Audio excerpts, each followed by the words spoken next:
Oremos.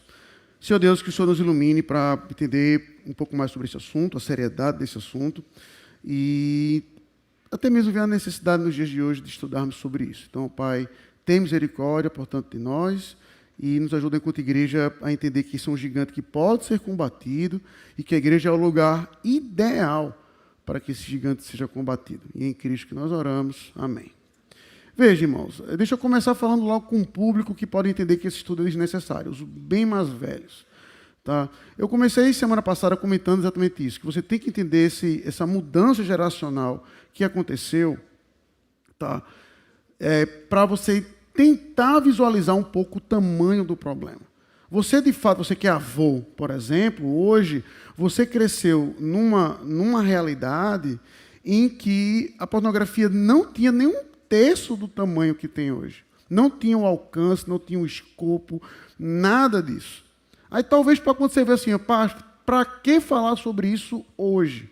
Tá? A gente vai ver já alguns números desse assunto, para você tentar ver, visualizar o tamanho do problema, mas acredite quando eu digo, tá? É uma praga, né, é um pecado que tem atingido muitos lares em casamento, ou seja, se eu fosse contar quantas vezes eu já dei aconselhamento pastoral para casais casados em que o problema era pornografia, você não faz ideia. Né? Porque são pessoas que pensam que não, pronto, casei, agora o problema se resolveu. E não resolve. Simplesmente não resolve. Tá? Então é bom a gente entender um pouco, não é o que é pornografia, mas ver um pouco do tamanho dela.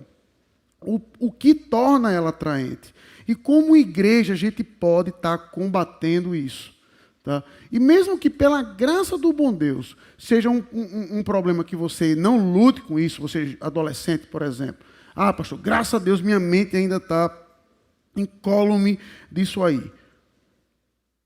Eu vou acreditar em você, mas por duas perspectivas. Uma, você vai ser fruto disso, eu quero dizer, ou seja, as pessoas... Eu tenho que assumir, quando um casal começa a namorar, por exemplo, aqui na igreja, ou vão casar, eu já assumo que o cara teve ou tem problema com pornografia. Eu assumo isso de cara, eu nem pergunto. Eu nem pergunto se tu tem problema com pornografia. Eu já digo, não trate seu problema de pornografia com a sua namorada ou com sua noiva. Ela não é a pessoa para lhe ajudar. Ah, pastor, eu nunca vi. Graças a Deus. Mas veja que eu já assumo. Então, as mulheres que não são tão atingidas por isso, parênteses, até isso é um engano, porque se você for ver em proporção do que tem crescido, a pornografia tem se aderido cada vez mais para as mulheres e em algumas áreas já chegam a ser a maioria das pessoas que visualizam pornografia. Em alguns países a proporção mudou. É 52% mulheres, 48% homens, por exemplo. Tá certo? Então não pense assim, isso aqui é uma coisa que a mulher não se interessa. Infelizmente já deixou de ser verdade. Tá? Então a necessidade da gente conhecer um pouco isso, ver como a gente, igreja, pode estar combatendo e entender por que isso é tão atraente. Tá? Então pode passar o slide. Então veja, antes de começar o estudo, eu queria falar isso aqui para todo mundo, mas particularmente aos mais jovens. Porque ao longo do estudo, ou se você qualificar o que eu pontuei semana passada, alguns jovens podem olhar e dizer assim, pois pastor, eu já sei qual é a solução. Qual? Vou virar eunuco. Não vou lidar com isso. Se sexo é essa desgraça aí que vai causar todo esse tipo de problema, pois pronto, meu amigo, não quero saber de namorada, não quero saber de namorado, vou ter o mesmo espírito por exemplo, isso acontece até hoje, eu brinco, obviamente, deixar claro isso aqui, mas quando eu pergunto para a Mônica, há um pouco tempo atrás, eu perguntei assim, e aí, Mônica, tu vai casar com quem? Ela, vou casar não, eu digo amém. Lógico que eu estou brincando, tá? Mas quando é pequeno, tem um pouco esse entendimento, tá? Ou então, como eu brinco com ela, né, que ela só vai casar 3 anos depois que eu morrer, para ter certeza que eu estou morto. Toda essa brincadeira a gente tem, quando é pequeno, de fato vai lá essa brincadeira, mas chegar na adolescência já muda o pensamento. Tá? E o que eu quero dizer com isso? O grande ponto, e a grande nojeira, e aqui particularmente aos adolescentes, da pornografia é porque ele pega algo que é bom, santo e necessário. Ou seja, quem criou o sexo não foi o diabo, foi Deus. Ele criou o homem, inclusive disse isso para ele: crescei e multiplicai-vos, enchei a terra. Só que o que você vê é de que aquele ato, ele foi feito e pensado para ser usado em um lugar, no casamento. Então, o que o diabo faz? Muda isso e vai entender que você pode fazer em qualquer lugar, você pode fazer com qualquer pessoa, que é apenas um ato, que não é uma questão de sentimento. E hoje o problema é tão, né, como eu vou terminar, que com essa sociedade tecnológica que a gente vive hoje, você pode estar até já um passo à frente e dizer: pastor, eu não preciso nem de companheiro para fazer sexo hoje. Basta meu celular. Veja que a gente vive hoje numa sociedade que até o aspecto sexual hoje, você pode pensar assim: eu não preciso de ninguém. De ninguém. E aí veja, irmãos, quando você começa a estudar um pouco sobre esses assuntos, por exemplo, você vai ver o quanto a cabeça ela acaba sendo engenhosa nisso aí. E aí, deixa eu só dar um exemplo para você, tá? De um senhor de idade, 65 anos, dando uma entrevista, comentando como ele enfrentava a questão de pornografia, tá? E ele disse que era muito mais a questão de pensamento do que ficar vendo pornografia. Tá? Ele disse que a internet piorou muito, ele nasceu em 1940 e pouco. Ele disse que a internet piorou muito, mas justamente para ele não trair a mulher dele. Ele, veja, pré-internet, tá certo? Veja como a cabeça do ser humano é. Pré-internet, ele desenvolveu uma máquina para fazer nele. Uma máquina de prazer para ele. Ele construiu, ele é engenheiro, ele construiu uma máquina para dar satisfação a ele. Então, se perguntasse para ele se precisa de mulher para fazer sexo, ele: não, ó aqui. Aí diz: pastor, mas ele casou, se livrou da máquina. Aí veja a relação de vício como é. E é interessante você ver o relato dele, porque chega a ser deprimente. Ele mesmo dizia que ele destruía a máquina, jogava a máquina no lixo, mas 2, 3 dias depois ele revirava o lixo, reconstruía a máquina. Revirava o lixo dele e reconstruía a máquina. Tá? Então, esse assunto é uma coisa que, de fato, infiltra o seu cérebro, transforma ele, molda ele. Então, alguém pode estar dizendo assim: é por isso. Não. Não confundir. Existe um livro na Bíblia, por exemplo, que é o livro de Cantares, que é um livro que celebra exatamente a beleza sexual de um marido para com a sua esposa. A admiração mútua do corpo, a beleza disso, a necessidade disso, a deturpação disso é que é o problema. E como vocês são inteligentes, já perceberam, isso se aplica virtualmente a tudo que é pecado. Deus criou algo, Satanás vai lá e deturpa, e o nosso coração mau aprimora a deturpação. Tá? Então, fica essa nota de entrada, para não pensar que a minha crítica é isso. E veja, só para pontuar algo aqui, mas no lugar certo e na hora certa, e eu me refiro, obviamente, ao casamento, veja, de novo, os adolescentes. Talvez já tenha me ouvido falar sobre isso. Tá? E aí, permita-me dizer, o estudo não é sobre isso, vai ser uma pontinha só. Pastor, eu já ouvi dizer que o senhor é contra o namoro de adolescente, tudo e tal. Sou mesmo. Tá? Por N razões. Mas vou pontuar 3 aqui apenas para você refletir. A primeira, tá, é sim um aspecto de tentação sexual. Ouso dizer que é a primeira. Quanto mais cedo você se expor a isso, mais tentação você vai enfrentar. Tá certo? E veja, seu namorado pode ser, se você for adolescente e está namorando, seu namorado pode ser crente, pode ser o meu filho. Não importa o pedigree dele, é o filho do pastor. Tenha certeza de algo. Toda vez que ele olha para você, ele deseja você sexualmente. Pronto. Deixa eu dizer o que é dito aqui, que às vezes os pais não têm coragem de dizer. Ele deseja você sexualmente. Ele pode estar lutando contra aquilo o tempo todo. Mas vai ser uma luta que você adicionar daquilo que ele não precisaria enfrentar. Tá certo? Vai demorar um processo de anos ele olhar para a namorada dele e dizer assim: nossa, como a minha namorada tem uma espiritualidade radiante. Chega lá, mas vai ser um processo de anos. No início, mas tenha certeza. E aí, mulheres, pode pensar assim: pornografia não tem nada a ver comigo. Vou dizer o que eu digo aqui, tá? Seu namorado, adolescente, é pior ainda. Isso aplica a qualquer homem, tá certo?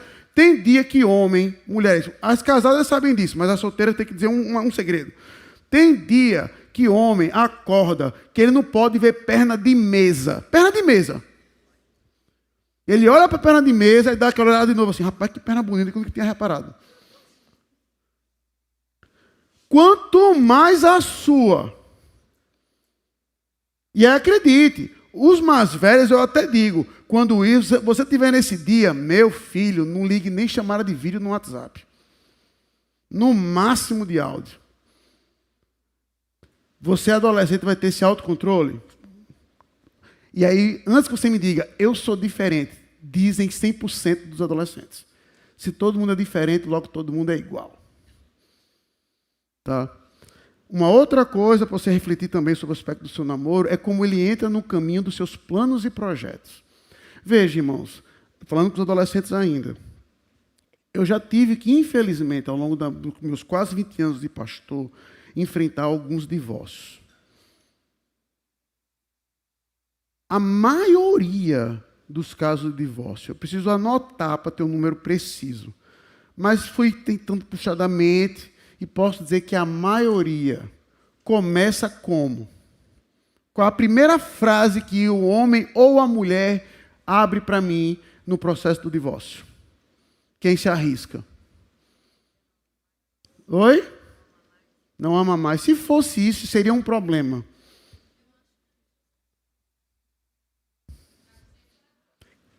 Na trave. Começou errado, na trave. Pastor, eu casei muito cedo e não tinha noção. Casei muito cedo. Então veja, dependendo de onde a pessoa colocar o casar cedo, isso se aplicou a muitos casais aqui. Eu casei cedo, casei com 23 anos de idade, mas casei muito certo. Casei cedo, mas casei muito certo. O que aquela pessoa está querendo dizer? E isso acontece de fato. Você, quando está aí com seus 15, 16 anos, você tem todo o projeto. Quero ser engenheiro, quero ser médico, quero fazer isso, quero fazer aquilo, quero fazer não sei o quê, quero fazer não sei o quê. Ótimo, eu sou o primeiro a dizer a você, meu amigo, vá lá. Seja o próximo Isaac Newton da nossa geração. Você tem capacidade para isso em Cristo. Eu não estou exagerando aqui, não. Vá lá, estude, desenvolva. Seja um exemplo. Aí o cara começa a namorar. Aí geram dois problemas. Aí aquele cara vai dizer assim: ah, pastor, eu aprendi com o senhor que até para eu poder casar com a sua filha, eu tenho que estar trabalhando. E tem que estar mesmo. Então eu tenho que trabalhar. Então agora eu não quero mais me focar nisso aqui. Eu quero fazer esse outro curso para poder casar logo. Então veja que ele desvirtua o papo para dizer: não vou mais me esforçar porque eu quero casar logo e eu não quero pecar contra a sua filha. Só que veja como isso mexe com os planos e projetos. E aí, para a mulher, gera exatamente isso. Você que é adolescente, vou dizer uma coisa que talvez seu pai não lhe diga. Ele vai dizer para você: case bem, case correto e está certo. Mas deixa eu lhe dizer uma coisa que talvez seu pai não lhe diga. Você que é mulher, você vai estar casando com um propósito.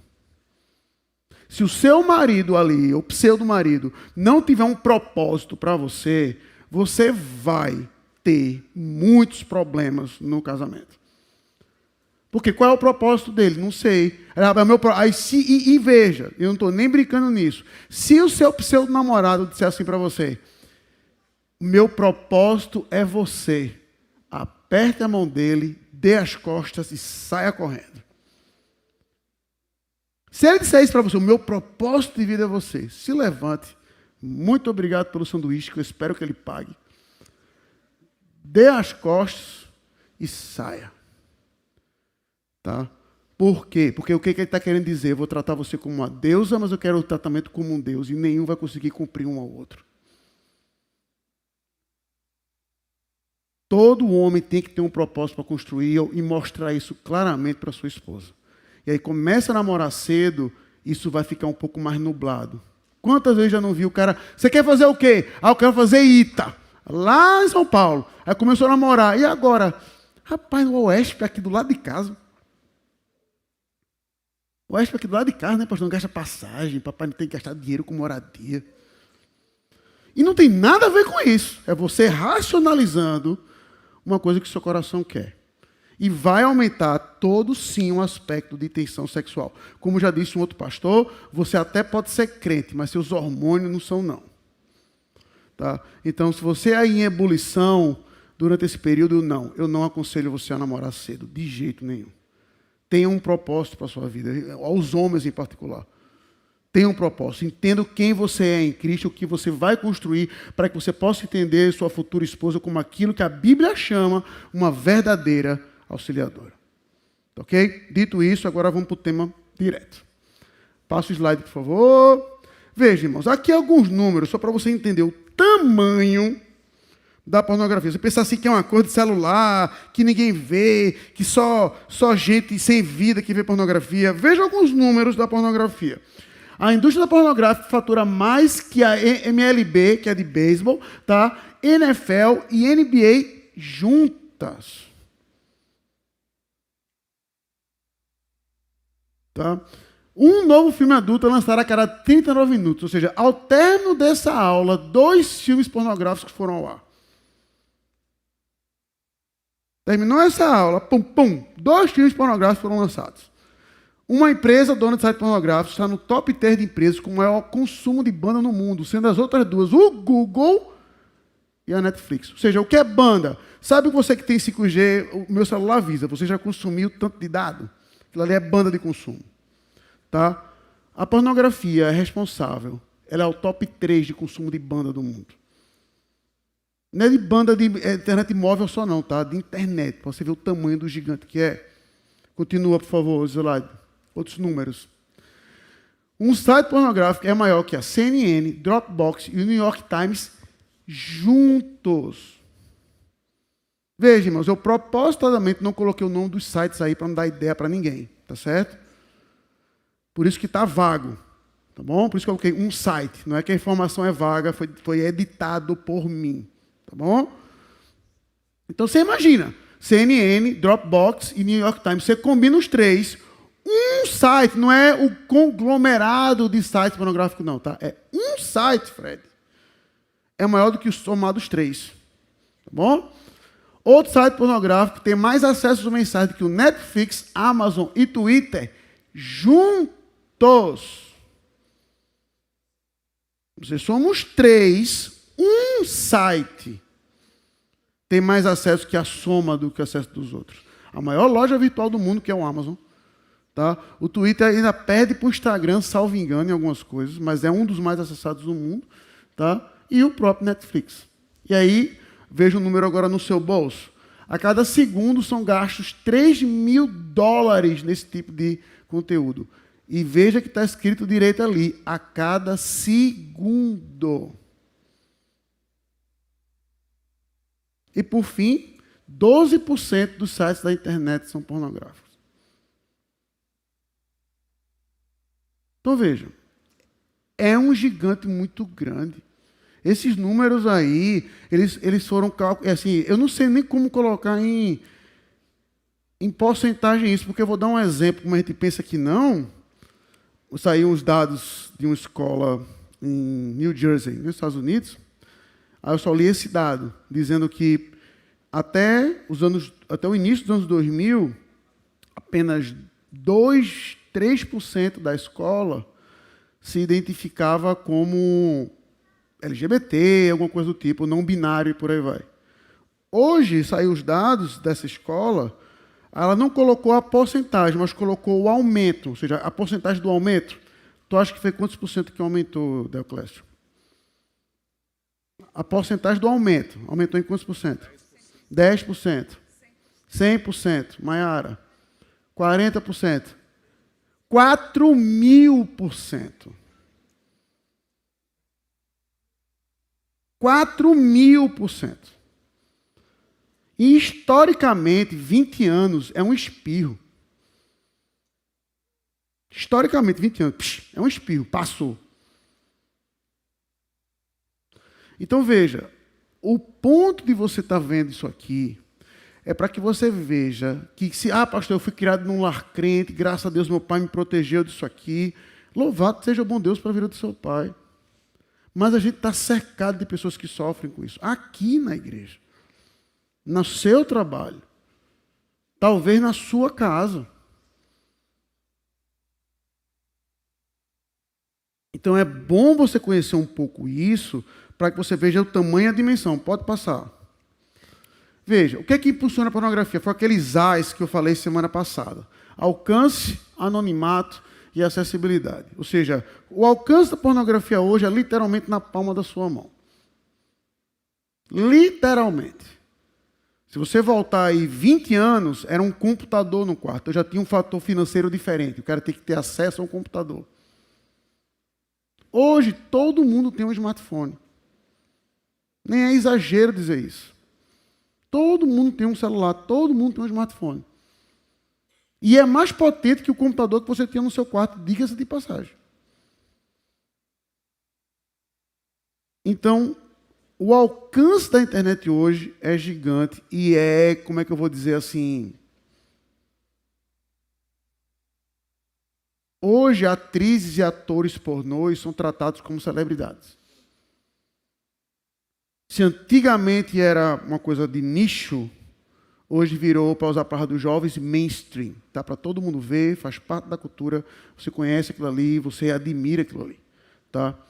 Anonimato, ou seja, porque o cara é o famoso valentão da internet. Ninguém sabe quem é o cara está ali, na casa dele, não há o contato.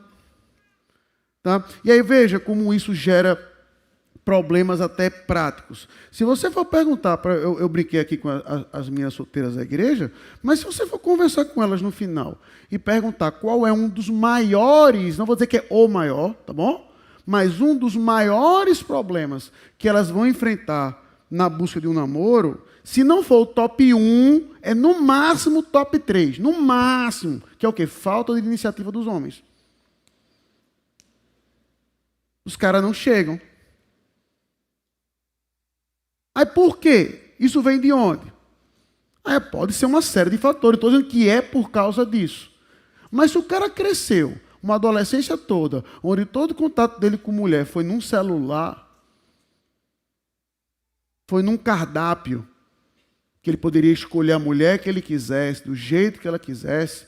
E aí veja, você pensa que não... Se eu for perguntar para você aí que tem mais ou menos a minha idade, ou você que é mais velho, se eu fosse perguntar assim, qual é o seu critério para casar com sua esposa? Qual foi um dos seus critérios? Meu amigo, eu acho que você ia pontuar muitas coisas.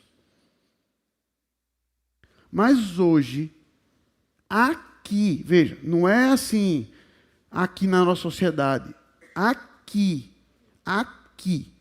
certo? Nesse retângulo de igreja. O que eu escuto de muitos como um dos critérios para casar? Eu tenho que estar atraído sexualmente por ela.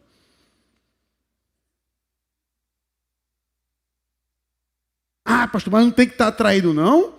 Eu vou dizer, eu posso até concordar. Mas e se um acidente acontecer? Vou nem falar de ganhar peso, de descuido, não. Vou nem falar disso. Vou falar de um acidente que aconteceu. Um câncer bateu, teve que arrancar a mama, por exemplo. Ou bateu o carro, arrancou um pedaço da perna.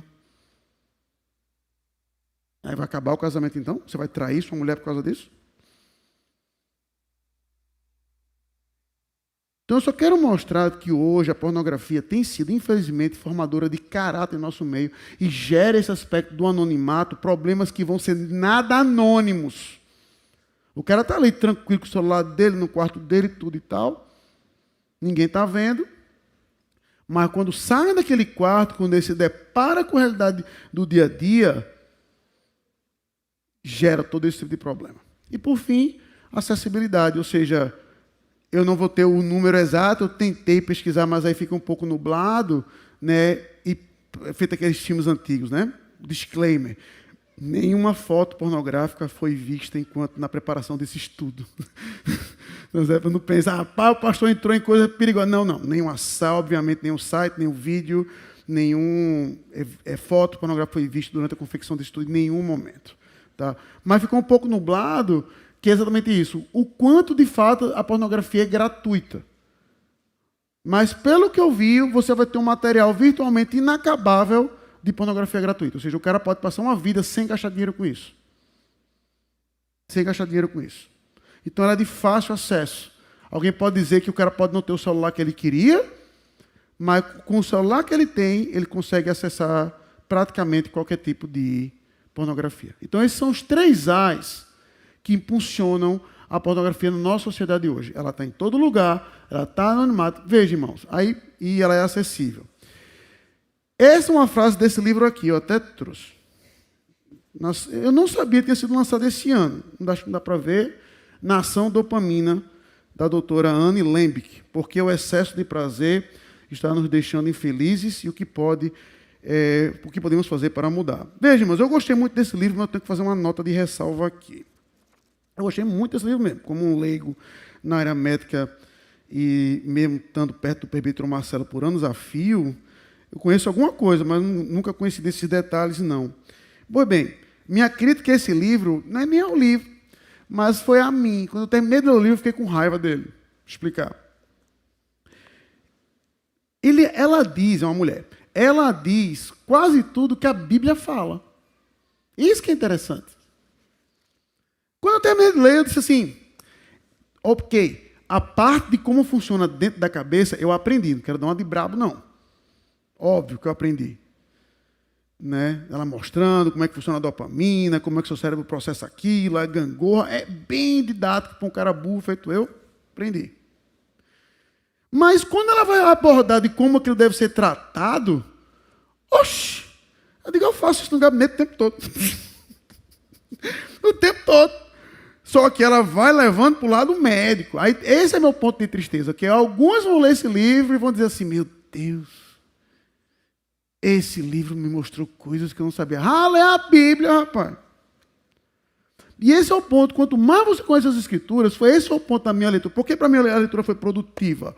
Porque quando terminou o livro, eu orei a Deus e disse, Senhor, muito obrigado, porque o Senhor fez o corpo humano de uma maneira tão perfeita, que a tua Bíblia, anos atrás, anos da invenção do ultrassom, do raio-x, de detectar neurônios na cabeça, a palavra neurônio não aparece na Bíblia, mas o funcionamento dele foi feito por um Deus perfeito e que deixou um manual para a gente entender bem o nosso coração.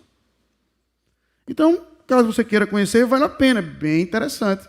Tá? Mas está aí uma citação que eu achei interessante nesse livro, ela vai dizer, as propriedades viciantes de qualquer droga são potencializadas por mais quantidade, mais acessibilidade, mais potência e mais novidade.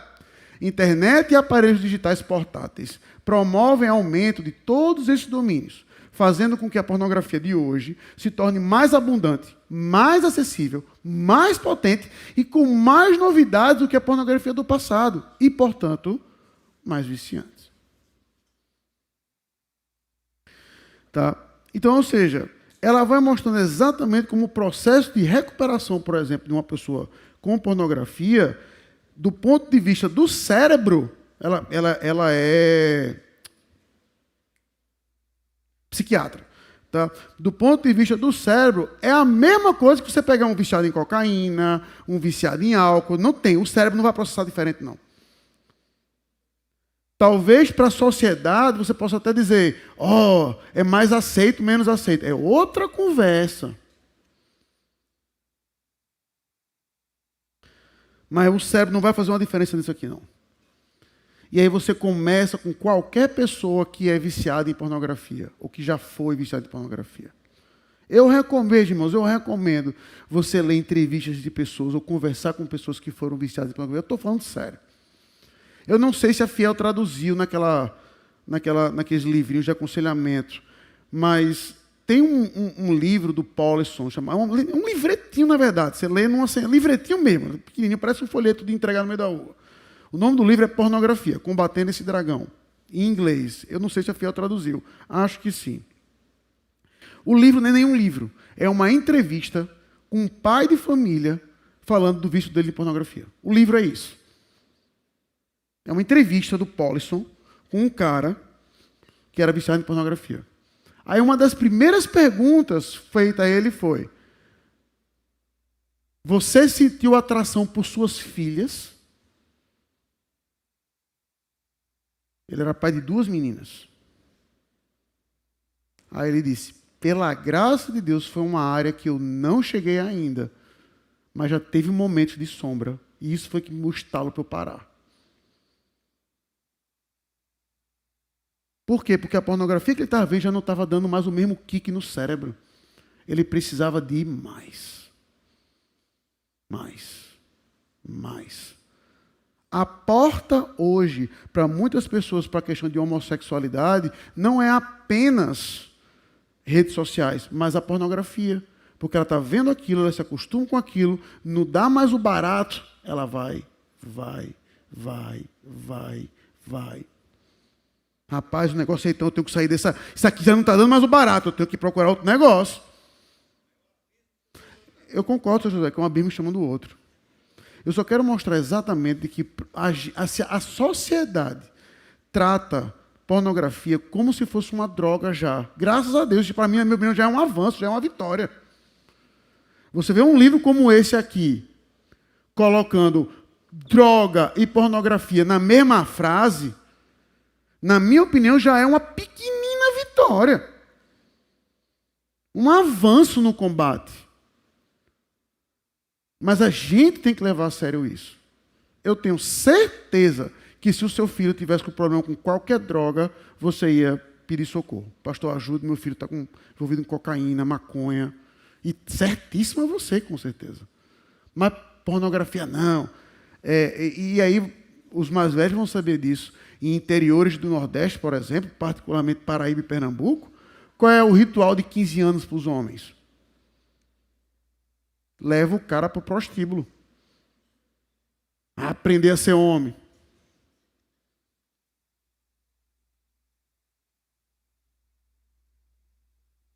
Então a gente vive numa cultura em que o sexo é Deus, tá certo? E a pornografia é o seu cetro. E é uma coisa que vai mexer diretamente com sua espiritualidade, sua visão de Deus, com seu cérebro. Você vai olhar as mulheres de forma diferente. Você não vai estar satisfeito com a sua esposa, você não vai estar satisfeito com o seu marido. Tá? Passa, por favor. Aí veja, o livro Com Toda a Pureza do Tim Chester é um bom livro, editado pela editora Fiel. A minha crítica ao livro é uma só e é besta. É porque ele foi um livro que ele foi escrito no início do século XX. Então, ou seja, os dados dele são muito desatualizados. Apenas essa é a minha crítica. Piorou e muito, esse é o ponto. Quando o Tim Chester escreveu esse livro, é uma realidade A. Hoje é uma realidade menos A. É muito pior. 21. Desculpa, 21. Eu quis dizer início dos anos 2000, aí minha cabeça confundiu. Início dos anos 2000, tá? Início do século 21, tá?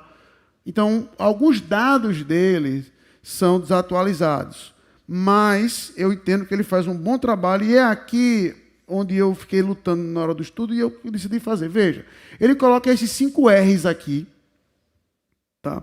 Como uma etapa, e eu vou concordar. Então, aqui eu vou estar resumindo um pouco o livro, mas eu vou focar em 2 pontos aí. Então, veja, repulsa à pornografia. É mais ou menos o que eu tentei fazer aqui um pouco no início. Ele vai trabalhar várias formas de como você vê como a pornografia é violência, como isso mexe com as mulheres, como isso mexe com a sua cabeça, como isso mexe com o seu cérebro, como isso... E por aí vai. Só que essa é uma área, por exemplo, que a gente tem que ter cuidado em fazer. Por quê? E é a mais pura verdade. E é uma coisa que eu tenho que estar controlando isso, que é o quê? Pastor, você já viu vídeo pornográfico? Já, na minha adolescência, já vi. Quando eu falo isso, só o fato de eu estar falando isso, eu tenho que estar controlando todo o meu instinto, porque a imagem vem à tona. Aí eu tenho que dizer, empurra, empurra, volta, volta, desce, desce. Não dá. Então, quanto mais tempo você for exposto à pornografia, Você tem um HD que Deus criou na sua cabeça que é muito bom. Pronto, vou pegar aquilo que eu comentei num sermão recentemente. Sabe aquela desculpa que você tem para dizer que não decora versículo? Pois bem, para guardar imagem pornográfica, você não tem essa desculpa. É por isso que sua mãe pode até tirar o seu celular. Você vai ter um HD de 10 anos de imagem pornográfica na sua cabeça, sendo otimista, sem repetir os vídeos.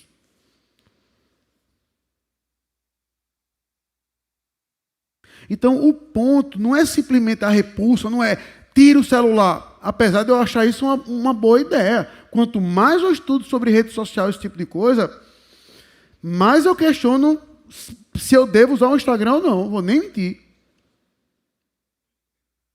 Tá?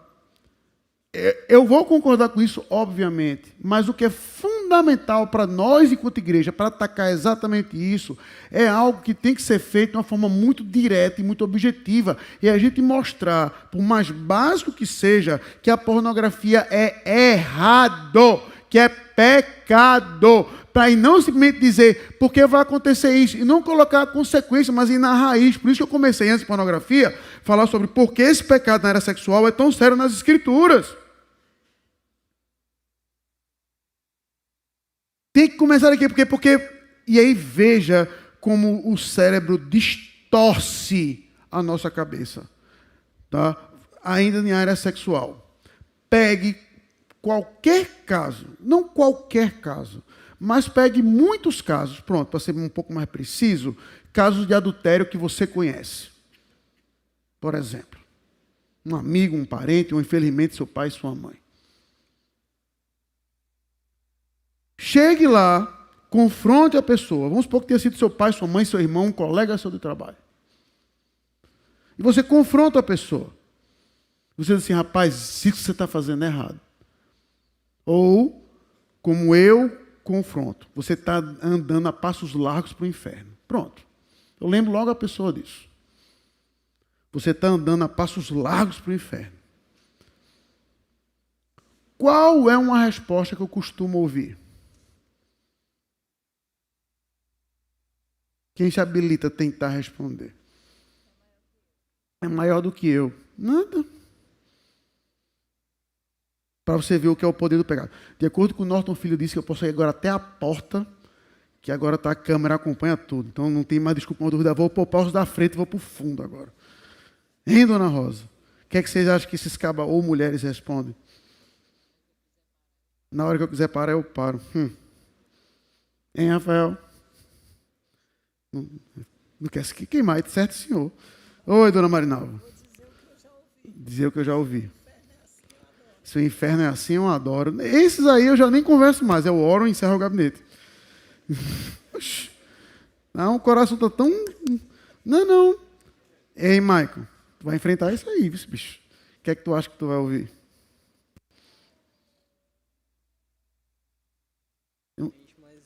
Eu vou lhe dizer. Pastor.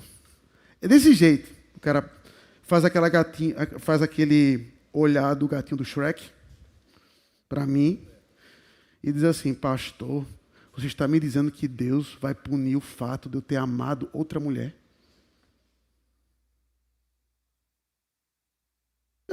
Irmãos, eu não estou inventando, não. Vocês estão rindo?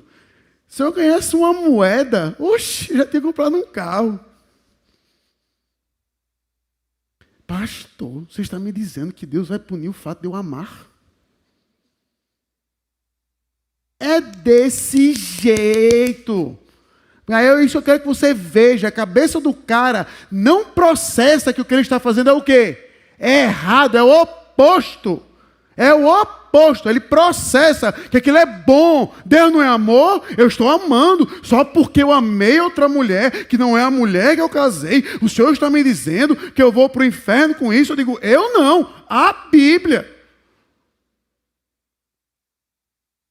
Então, observe que a capacidade do pecado é exatamente... eu tenho dito em gabinete, vou dizer aqui publicamente agora. Eu usava uma ilustração que não é que ela é errada, mas hoje eu percebo que ela é inacurada. Antigamente eu dizia assim, que o pecado segue uma pessoa. E tecnicamente isso acontece. Só que hoje eu mudei a ilustração, que é pior. Que é pior. Porque o cara cego, o cara pode argumentar até que não sabia, que não estava vendo. Pecado é você olhar para essa parede, do seu lado aqui na igreja, eu perguntar, qual a cor dessa parede? O cara olha e fala, preta. Qual é a cor dessa parede? O cara, é preta. O cara está vendo branco, mas ele fala, é preto. Está ao contrário. Então, a repulsa à pornografia não é simplesmente porque o seu cérebro vai ficar cheio de coisa, porque sua visão das mulheres vai ser deturpada. E vai. Hoje a insatisfação de muitos homens dentro de um casamento na questão sexual é exatamente o quê? A minha mulher não faz o que eu fazia, o que eu via nos vídeos. E eu digo, graças a Deus, sua esposa não é uma atriz pornô.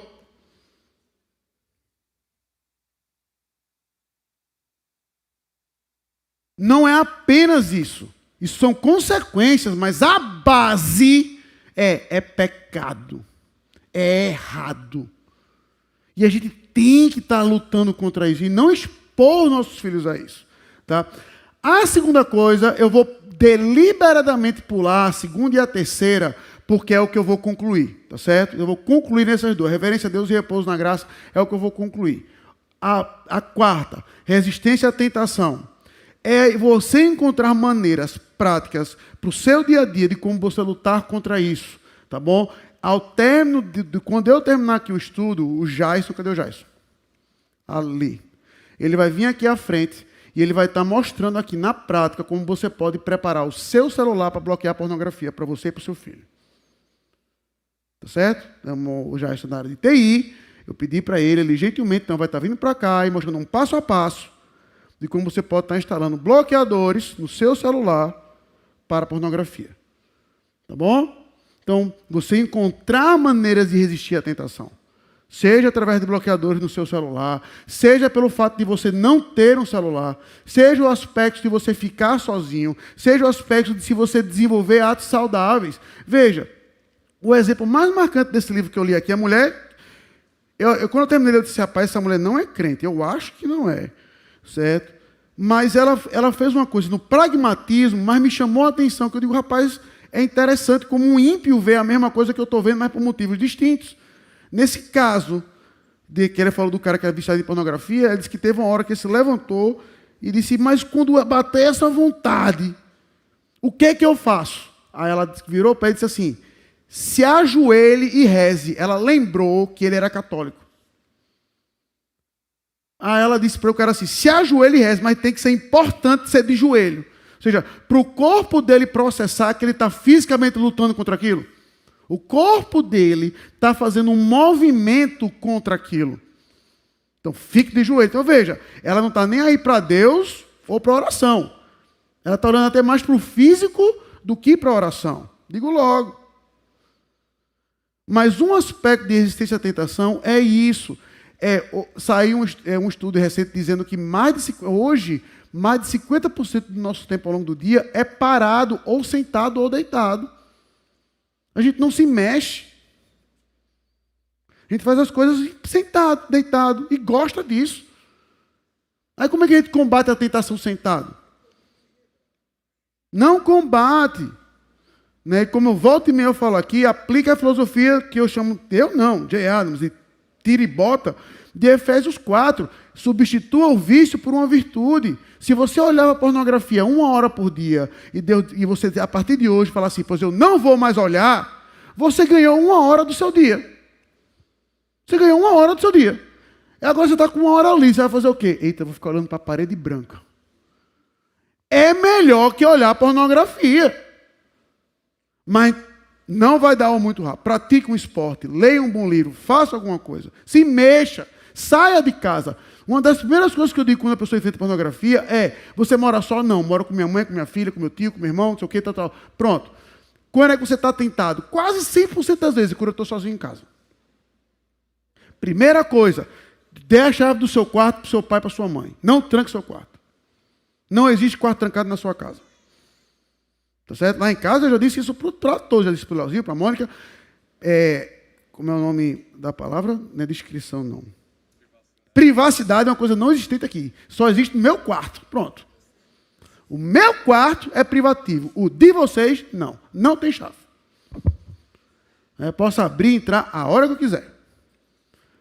Tá? Então, privacidade não é um direito que Deus lhe deu de nascença. Tá? É adquirido, não de nascença.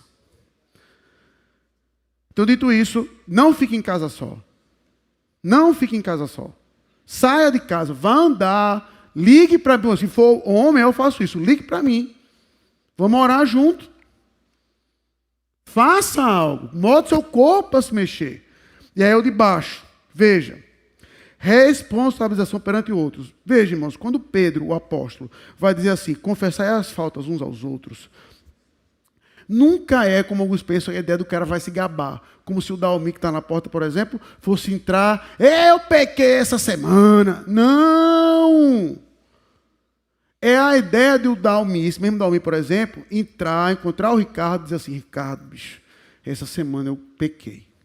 Eu preciso de ajuda. Me ajude. Essa é a ideia do texto. Eu pequei. Eu violei a lei do nosso Deus, eu envergonhei, e aí pode ser qualquer pecado, literalmente. Eu preciso de ajuda, me ajude. Mas perceba exatamente o dilema moderno que a gente vive hoje. Como hoje para o mundo... Avança para o último slide, por favor. Pode passar, só para eu tirar de ordem a situação. Pode passar, depois eu volto para esse. Veja, seu livro Abolição do Homem, veja o que C.S. Lewis disse há 80 anos atrás, 1944, quando o livro foi publicado.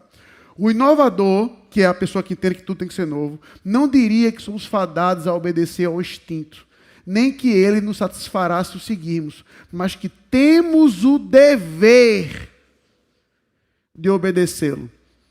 Então, veja, esse lá atrás, para mostrar que como um homem é desnecessário, o primeiro passo é isso aqui. Você tem que seguir o seu coração. Siga o seu instinto. Você vai negar a si mesmo? Siga seu coração. Não é o que você escuta o tempo todo aí? O importante é ser feliz? Ah, pastor, eu sei meu coração. E isso é tão, né, para você parar para pensar, mesmo uma frase que hoje acaba sendo até problemática, mas a Constituição norte-americana coloca como um direito inalienável de todo ser humano, dado por Deus, a busca pela felicidade. Não é nem a felicidade, Andrei, é a busca. Eu entendo, li um pouco sobre isso, o que os caras queriam dizer sobre isso, que isso aqui o cara só vai encontrar em Deus, mas hoje pega a frase no vácuo. Amigo, eu estou buscando minha felicidade, o que importa é ser feliz. Deus não me criou para ser triste. Deus não me criou para ser triste. Então, pessoas, a gente criar um ambiente que isso possa acontecer. E aí, veja, irmãos, e eu digo isso com toda a tranquilidade possível. Eu comentei semana passada, pode voltar os slides, por favor. Para no que você pode só voltar um. Já pode deixar o texto de Filipenses aí. Pronto. Todo mundo conhece, assim, todo mundo entre aspas, né? Mas já ouviu falar pelo menos dos Alcoólicos Anônimos, não é verdade? Que é um grupo de pessoas que combatem o alcoolismo, concorda? E você já percebeu que muitos desses Alcoólicos Anônimos, de anônimo não tem nada, eles usam um broche para dizer que vão para a reunião. Eles usam um brochezinho, seja para mostrar que ele é mentor de alguém, ou para mostrar que ele está sendo mentorado por alguém. Mas ele, às vezes, até com orgulho usa aquilo. E você vê ele indo para uma reunião. Não, eu tenho reunião dos AA hoje. Porque o que acontece naquele ambiente? Ele não é julgado. As pessoas sabem que ele está errado. Ninguém vai dizer, tu tem que beber mesmo. Mas o grupo ali o estimula o quê? A parar. O cara tem vergonha do erro, mas no grupo ali de pecadores, rapaz, a gente está junto nisso aqui, vamos te ajudar? E é isso que eu insisto. O problema da pornografia com seu anonimato gera o fato de, como eu disse, eu abri aqui um dia à noite, viciados em pornógrafos anônimos. Não vem ninguém. Mas por quê? Vergonha. Ora, e por que você não tem mais vergonha de ferir a lei de Deus? Ferir o seu Salvador, assumindo você crente? Por que isso não te causa vergonha?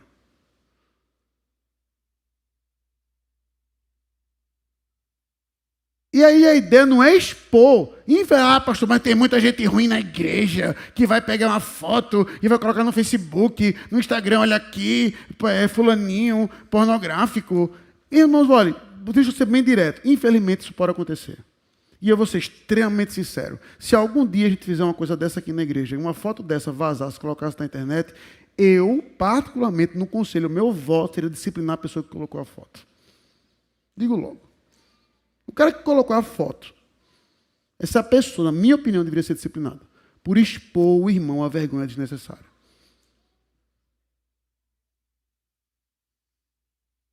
Porque o cara, a mulher, está ali para dizer, eu preciso de ajuda e ser responsabilizado por isso. Me ajude. E a igreja é o ambiente para isso. Por quê? Porque qual é o critério? Quando eu digo agora igreja, não igreja pertencendo do jockey, a igreja de Cristo. Qual é o primeiro passo para o cara entrar na igreja de Cristo? Qual é o primeiro passo que é dado? Veja, eu sei que como bom presbiteriano, vocês vão dizer, Deus eleger a pessoa, tocar o coração da pessoa, está certo. Na perspectiva do homem, qual é o primeiro passo que é dado para uma pessoa fazer parte da igreja? Qual? Arrependimento. É o primeiro passo. Senhor, eu sou um pecador lascado, miserável, pornógrafo, adúltero, alcoólatra, não importa o pecado que você tem.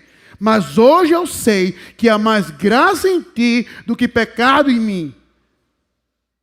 Eu preciso da minha vida transformada. O primeiro passo não é justamente um reconhecimento disso? Tem alguém na igreja que não passou por esse passo? Se não passou, você não é da igreja. Ponto. Tá certo? Se você não passou por isso, você não é da igreja. Arrependa-se e creia no evangelho. Todos nós passamos.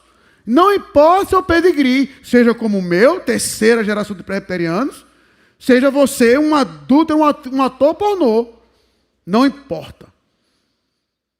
Nós temos que confessar os nossos pecados, não temos? E o fizemos. E o que é que nós recebemos de Cristo? Cacetada? Amor, acolhimento e um corpo para vivermos juntos. Até isso, o mundo digital estragou, que é a necessidade de sermos uma igreja presencial. Então a igreja tem que criar um ambiente de tratar pessoas que passam por esse problema. Como a gente pode estar ajudando? E você se responsabilizar diante disso, pastor, fulaninho, me ajude. Peça ajuda. Tá? Por fim. Veja, irmãos, esse texto do apóstolo Paulo é aqueles 2 pontos para mim, e aqui eu quero aplicar 2 públicos distintos. O primeiro vai para todo mundo e o segundo para um público específico. Veja o versículo 8. Finalmente, irmãos, tudo que é verdadeiro, tudo que é respeitável, tudo que é justo, tudo que é puro, tudo que é amável, tudo que é de boa fama, se alguma virtude há, se algum louvor existe, seja isso que ocupe o vosso pensamento. Veja, irmãos, você olha para a foto do seu, você pega o seu filho adolescente e veja como é o dia dele. Tá? Eu vou arriscar que uma boa parte da hora que você olha para o seu filho, ele está com o olho em tela. Seja o celular dele, seja a televisão, seja o computador. Você bateu o olho nele, os olhos dele estão de olho em alguma tela. Seja jogando jogo no celular, seja fazendo um movimento que mais me aterroriza hoje, que é esse aqui.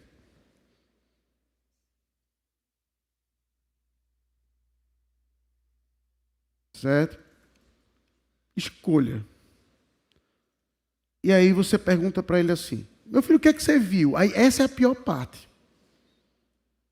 Aí você pergunta para o seu filho, meu filho, o que é que você está vendo? Aí ele responde o quê, Deoclésio? Tu vai passar por isso. Deus permita, não. Mas tu vai passar por isso. Aí tu vai perguntar para a Alice, minha filha, o que é que você está vendo? Ela vai responder o quê? Se ela respondesse isso, você ia pontuar incoerência. Como é que você vê nada por 40 minutos? Né? A resposta é pior, de segunda chance.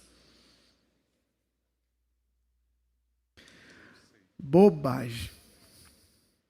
Eles respondem isso. Você está vendo o quê, pai? Bobagem. Bobagem. Ou seja, a ideia dele, numa cabeça adolescente que se acha madura e nunca foi, é de lhe tranquilizar. Entendeu? É de lhe tranquilizar. Eu não estou vendo pornografia. Eu não estou vendo mulher pelada. Eu não estou vendo como montar uma bomba. Eu estou vendo bobagem. E é isso que ocupa o pensamento dele. É isso que ocupa o pensamento dela. Bobagem. Ela passa o dia todo com a cara naquilo, vendo bobagem do lado do vento. Aí como ela consegue aplicar isso que o apóstolo Paulo diz aqui? Resposta, não consegue. Porque o tempo todo dele foi vendo o quê? Bobagem. Bobagem. Ela não se alimenta daquilo que é sólido, daquilo que é bom. E a pior parte é essa. Num mundo tão colorido que a gente vive hoje. Irmãos, veja. Eu estou dizendo isso com toda tranquilidade. É um hábito que eu estou parando, tentando. Né? Eu estou do viciado aqui, vou confessar um vício meu. Eu sempre venho andando para a igreja, não venho? E você sempre vai me ver com fone de ouvido na orelha. Se você me ver, você vai me ver. Inclusive agora de manhã, digo logo, está aqui no meu bolso. Ó. Tá? Venho andando, boto fone e às vezes eu ouvindo música. E música de crente, viu? Quando eu venho para a igreja, digo logo. E eu ouvindo música. Não é isso, às vezes um podcast, por aí vai. Só que, sabe quando eu tive o estalo, vou nem mentir. Eu estou tentando, seu Sérgio, ênfase em tentar, correr na Raul Lopes.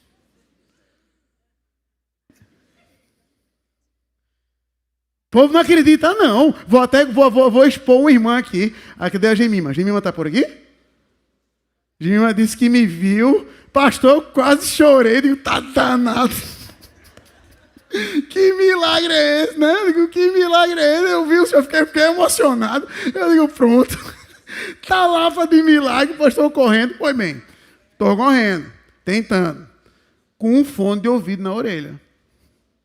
É bom, ajuda, distrai. Concordo, entendo, não quero criticar o fone de ouvido, não. Só que me deu um estalo numa coisa.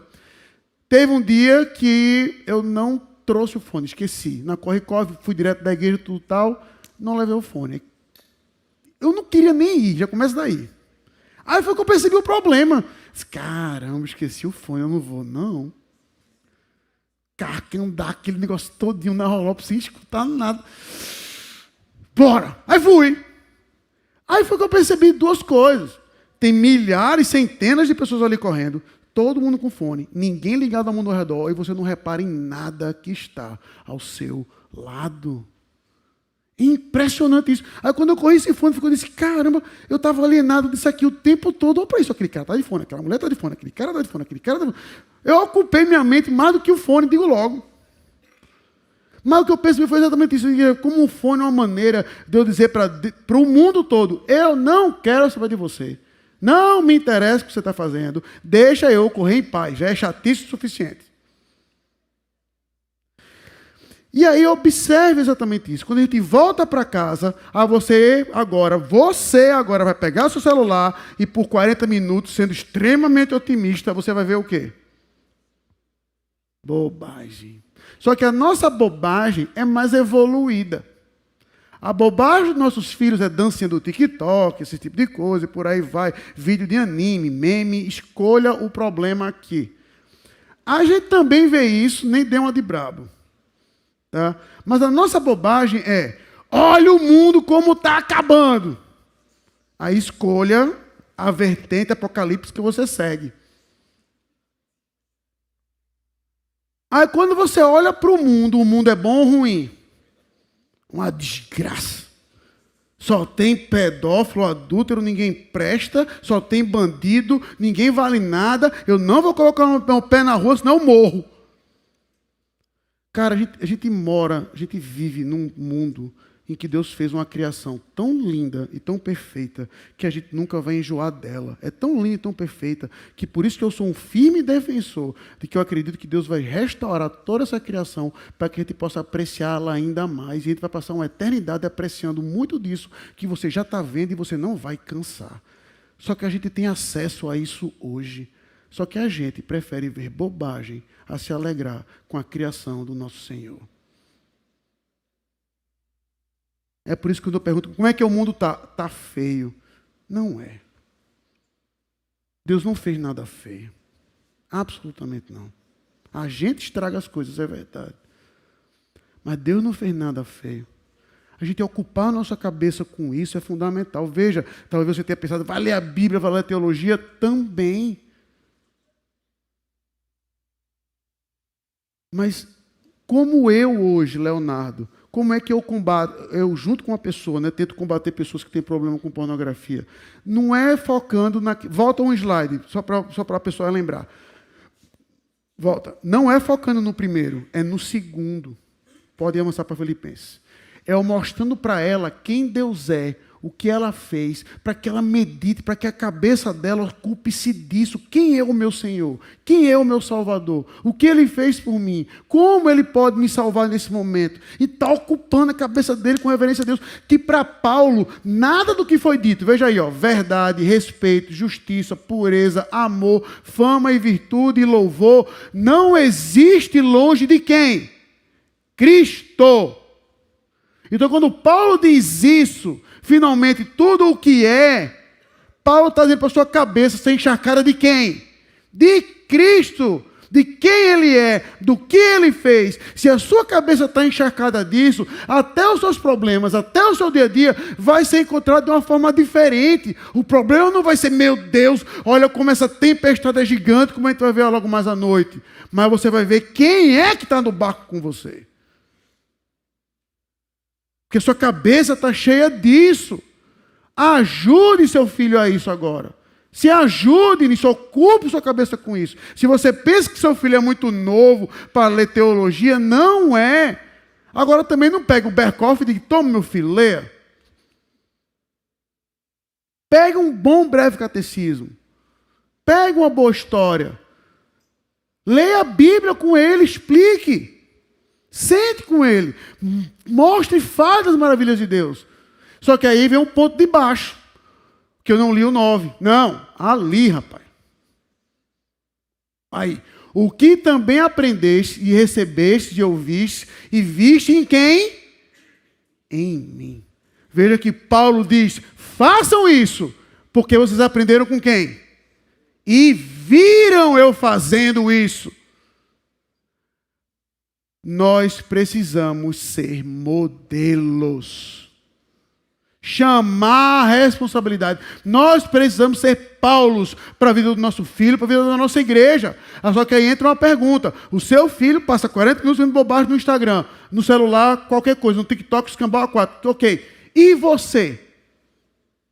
Quando o seu filho olha para você, o que ele vê? É fácil você olhar para o seu filho e dizer assim, tá aí, fica o tempo todo nesse celular, esse menino.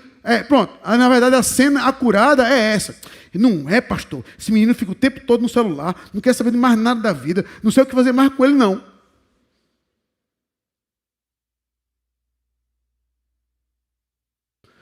Aonde ele está aprendendo um exemplo? Então, se você está percebendo, por exemplo, que você está passando muito tempo no celular, faça compromisso com o seu filho. Meu filho, a gente só vai ao celular junto, um do lado do outro, tá certo? Aqui em casa o celular vai ficar guardado. Coisas desse naipe, o celular vai ficar aqui. A gente vai usar o celular junto, em algum momento do dia. E o resto do tempo, olhe para a parede branca se você quiser, mas eu sei o que você não vai fazer. E estimule-o a encharcar a cabeça dele com as coisas de Deus, mas a gente tem que ser exemplo. Paulo chama a responsabilidade, mas coloca embaixo. Eu fui exemplo para vocês. Me imitem. Você, eu, temos sido Paulos para os nossos filhos, para a nossa igreja? Me imite, meu filho. Me imite. Eu leio um bom livro de teologia, leia também. Eu não tenho usado tanto celular, leia também. E a gente vê como isso é pernicioso, é como você vai vendo a habilidade como o celular vai conseguindo moldar a sua vida em muitas coisas. E vou concluir com isso, para você ver como o grau do nosso vício, a gente nem percebe para depois chamar o Jais. Você talvez seja daqueles antigos que dormia com a TV ligada. Lembra da famosa TV ligada? Você dormia com a TV ligada, já a TV ligada só para fazer barulho e você lá. Você diz, pastor, tu assistiu o quê? Nada, liguei só para dormir. Não é? Aí hoje a gente substitui isso pelo... Aí veja, isso me chamou a atenção que eu fiquei triste comigo mesmo. Eu ainda tô começando a lutar com isso, faço isso até hoje. Eu boto o celular do meu lado, boto qualquer coisa que me faça dormir e durmo. Pastor, qual o problema disso? Eu percebi que eu não consigo mais dormir por conta própria. Eu preciso de algo para me fazer dormir. O nome disso é vício. Chame do que você quiser. Se eu preciso de algo, se a frase começa dessa forma, isso aqui é vício. Se a frase começa dessa forma, aquilo ali é vício. Aquilo me incomodou. Eu disse, caramba, eu preciso disso aqui para dormir agora toda vez. Vou passar algumas noites em claro, mas eu vou começar a abandonar esse hábito. Preciso disso. Por quê? Porque eu não preciso de nada para me fazer dormir. O que me tem que fazer dormir é a certeza que eu tenho um Deus que me protege quando eu durmo e quando eu acordo, e que até os meus sonhos Ele prescruta e me defende do mal. É isso que tem que fazer dormir toda noite. Mas eu durmo escutando um monte de gente, falando um monte de bobagem, enchendo minha cabeça de bobagem. Aí quando as tempestades vêm, os problemas vêm, minha cabeça está cheia do que não deve. Então, o que a gente vê é que o problema da pornografia hoje não é apenas o atrativo que ela causa, mas como a gente perdeu o amor, a beleza, o respeito a quem Deus é e como isso ocupa o nosso pensamento. Enquanto igreja, a gente tem que combater isso. É isso que tem que ocupar a nossa cabeça. É isso que tem que ser atrativo para os nossos jovens. Precisamos disso. Tá? Então, assim, irmãos, se você enfrenta esse pecado aqui na nossa igreja, peça ajuda. Peça ajuda a mim. Me procure. Eu lhe prometo que você não vai ser envergonhado por isso. Ao contrário. O que eu espero, sejam pessoas aqui da igreja, é ajudar você a lutar contra esse gigante que em Cristo pode e será derrotado no poder dele. E você ocupar a sua cabeça com aquilo que é verdadeiro, respeitável, justo, puro, amável, boa fama, virtude e louvor. E não há nada disso longe de Cristo. Conheça Cristo, ame Cristo, admire Cristo. E que Deus os abençoe.